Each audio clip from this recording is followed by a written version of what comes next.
Capítulo 8. E também Saulo consentiu na morte dele. E fez-se naquele dia uma grande perseguição contra a igreja que estava em Jerusalém, e todos foram dispersos pelas terras da Judeia e da Samaria, exceto os apóstolos. E uns varões piedosos foram enterrar Estevão, e fizeram sobre ele grande pranto. E Saulo assolava a igreja, entrando pelas casas, e arrastando homens e mulheres, os encerrava na prisão. Mas os que andavam dispersos iam por toda a parte anunciando a palavra. E, descendo Filipe à cidade de Samaria, lhes pregava a Cristo. E as multidões unanimemente prestavam atenção ao que Filipe dizia, porque ouviam e viam os sinais que ele fazia, pois que os espíritos imundos saíam de muitos que os tinham, clamando em alta voz, e muitos paralíticos e coxos eram curados. E havia grande alegria naquela cidade.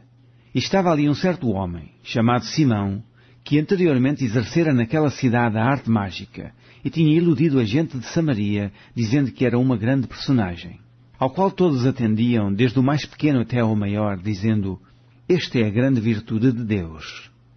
E atendiam-no a ele, porque já desde muito tempo os havia iludido com artes mágicas. Mas, como crescem em Filipe, que lhes pregava acerca do reino de Deus e do nome de Jesus Cristo, se batizavam tanto homens como mulheres. E creu até o próprio Simão, e sendo batizado, ficou de contínuo com Filipe, e vendo os sinais e as grandes maravilhas que se faziam, estava atônito. Os apóstolos, pois, que estavam em Jerusalém, ouvindo que Samaria recebera a palavra de Deus, enviaram para lá Pedro e João, os quais, tendo descido, oraram por eles para que recebessem o Espírito Santo. Porque sobre nenhum deles tinha ainda descido, mas somente eram batizados em nome do Senhor Jesus. Então lhes impuseram as mãos e receberam o Espírito Santo. E Simão, vendo que pela imposição das mãos dos apóstolos era dado o Espírito Santo, lhes ofereceu dinheiro, dizendo: Dai-me também a mim esse poder, para que aquele sobre quem eu puser as mãos receba o Espírito Santo. Mas disse-lhe Pedro: O teu dinheiro seja contigo para perdição, pois cuidastes que o dom de Deus se alcança por dinheiro. Tu não tens parte nem sorte nesta palavra, porque o teu coração não é reto diante de Deus. Arrepende-te, pois, dessa tua iniquidade, e ora a Deus, para que porventura te seja perdoado o pensamento do teu coração. Pois vejo que estás em fel de amargura e em laço de iniquidade. Respondendo, porém, Simão disse: Orai vós por mim ao Senhor, para que nada do que disseste venha sobre mim.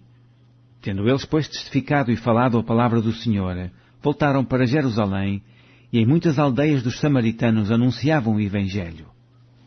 E o anjo do Senhor falou a Filipe, dizendo: Levanta-te, e vai para a banda do sul, ao caminho que desce de Jerusalém para Gaza, que está deserta. E levantou-se, e foi. E eis que um homem etíope, eunuco, mordomo-mor de Candace, rainha dos etíopes, o qual era superintendente de todos os seus tesouros, e tinha ido a Jerusalém para a adoração, regressava, e assentado no seu carro, lia o profeta Isaías.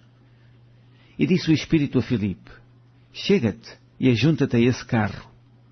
E, correndo Filipe, ouviu que lia o profeta Isaías e disse: Entendes tu o que lês? E ele disse: Como poderei eu entender se alguém me não ensinar? E rogou a Filipe que subisse, e com ele se assentasse. E o lugar da escritura que lia era este: Foi levado como a ovelha para o matadouro, e como está mudo o cordeiro diante do que o tosquia, assim não abriu a sua boca. Na sua humilhação foi tirado o seu julgamento, e quem contará a sua geração? Porque a sua vida é tirada da terra. E, respondendo o eunuco a Filipe, disse: Rogo-te, de quem diz isto o profeta? De si mesmo ou de algum outro? Então Filipe, abrindo a sua boca e começando nesta escritura, lhe anunciou a Jesus. E indo eles caminhando, chegaram ao pé de alguma água, e disse o eunuco: Eis aqui água. Que impede que eu seja batizado? E disse Filipe: É lícito, se creres de todo o coração. E respondendo ele disse: Creio que Jesus Cristo é o Filho de Deus. E mandou parar o carro, e desceram ambos à água, tanto Filipe como o eunuco, e o batizou. E quando saíram da água, o Espírito do Senhor arrebatou a Filipe, e não o viu mais o eunuco, e jubiloso continuou o seu caminho. E Filipe se achou em Azoto, e indo passando, anunciava o Evangelho em todas as cidades, até que chegou a Cesareia.